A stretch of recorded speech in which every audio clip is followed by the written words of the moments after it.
Баршаңызға қайырлы күн. Сіздермен бірге Жансая. Бүгін сіздерге өте дәмді қатты нанның рецептімен бөлісетін боламын. Менімен бірге видеоның соңына дейін үзбей көруіңізді сұраймын. Ең алдымен таза ыдысымызға тұзымызды, құмшекерімізді, жұмыртқамызды саламыз. Үстінен суымызды құямыз, жақсылап араластырамыз.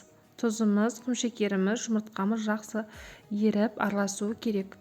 Алдын ала тартып қойған ұнымызды саламыз. Ұнды бірденнен салып жібермейсіздер. Орташа тығыздықта қамыр илеуіміз керек. Әр ұн әртүрлі, сол себепті бірденнен салып жібермеңіздер ұнды.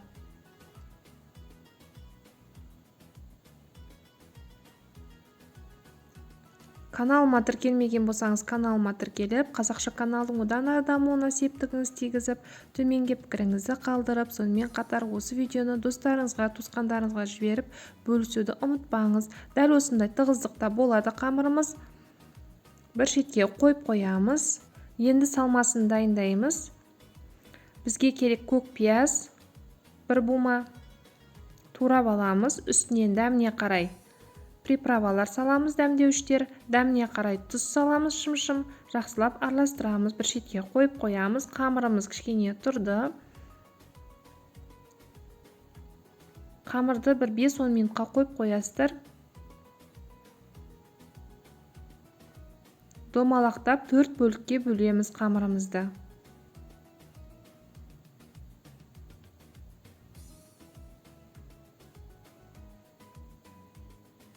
Қамырымызды тағы да домалақтап қойып қоямыз.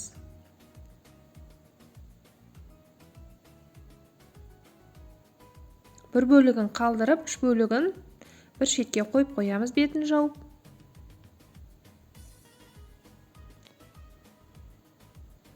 Ұнды сеуіп отырып, қамырымызды жаямыз. Жұқа қамыр жаямыз.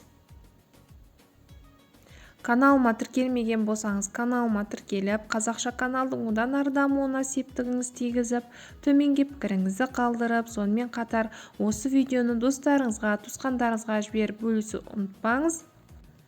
Видеоны соңына дейін көруіңізді сұраймын.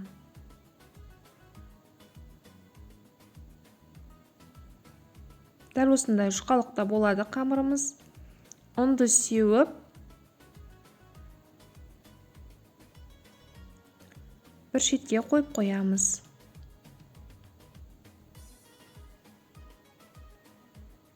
Енді екінші қамырымызды жаямыз. Менің каналымда бұдан да басқа қатпарлы нандардың рецептері бар. Самсаның рецептері бар, пирогтардың, ыстық тағамдардың рецептері бар. Сонымен қатар өте дәмді болып шығатын кәуаптың рецебі бар. Міндетті түрде каналыма кіріп, аралап көріңіз, сіздерге ұнайды деген ойдамын. Дәл осындай жұқалықта болады. Сары майымызды ерітіп алып, бетіне бір тегіс етіп жағамыз. Салмамызды ортасынан бөлеміз. Екіге бір бөлігін саламыз.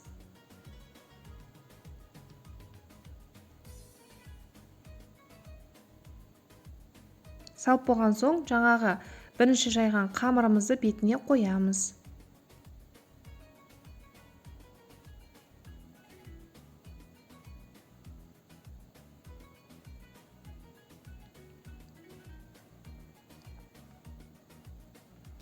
Сары майымызды тағы да бетіне жағып шығамыз, бір тегіс етіп.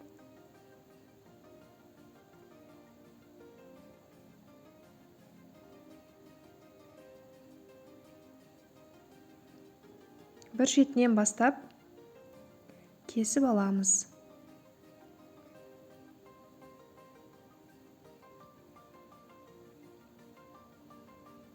Барлығын осылай ұзынша етіп кесіп аламыз. Кесіп болған соң бір шетінен бастап осылай ораймыз.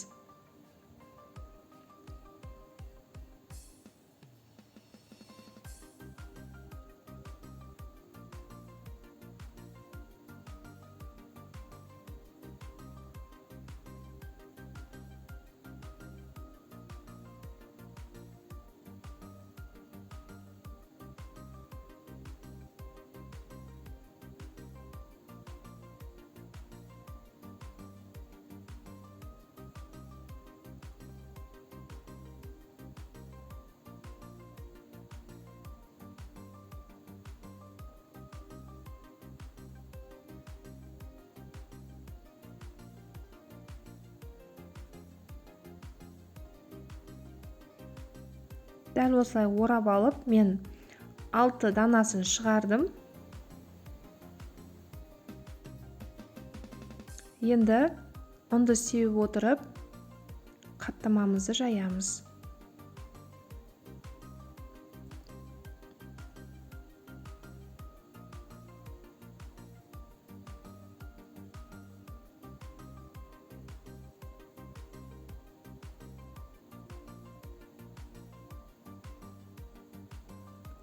Жүз грамм сұйық майымызды табаға құйып, табаға пісіріп аламыз қаттамамызды.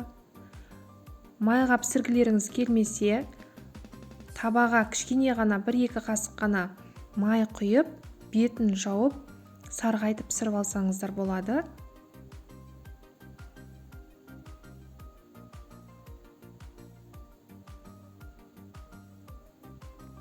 Каналыма тіркелмеген болсаңыз, каналыма тіркеліп, қазақша каналдың одан ары дамуына септігіңіз тигізіп, төменге пікіріңізді қалдырып, сонымен қатар осы видеоны достарыңызға, туысқандарыңызға жіберіп бөлісуді ұмытпаңыз.